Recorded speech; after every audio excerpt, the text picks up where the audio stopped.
question. Luke 1:28 describes the angel Gabriel's salutation to Mary as "Rejoice, so highly favored." As Catholics, we are told this is the source of Hail Mary, full of grace. How do we get full of grace from highly favored? Answer: Dean's words, because, as they say, translation is more art than science. In modern languages, certain words and phrases often do not easily translate from one language and culture to another. So you can imagine the problems that are sometimes present, trying to translate a 2,000-year-old language into modern languages.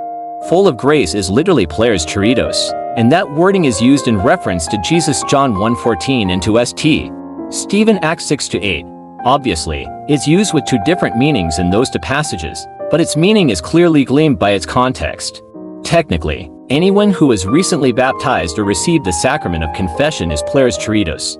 In Luke 1:28, the word that the angel uses is charitamine, so it's not literally full of grace, but its root word is the Greek verb to give grace charitou.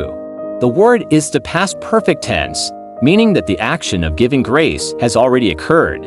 It was not something that was about to happen to her, but something that has already been accomplished.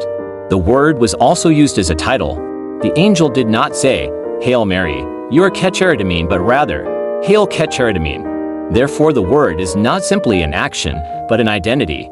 It is thus difficult to translate because it is a unique use of the word.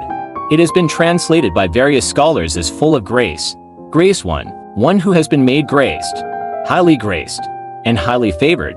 In the last instance, the translator is using the concept that to be graced by God is to find favor with God.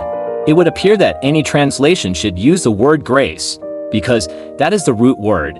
However, it might sound clunky to some. You might think highly favored is more title-sounding than full of grace. And there is nothing inherently incorrect theologically about asserting that Mary was favored by God.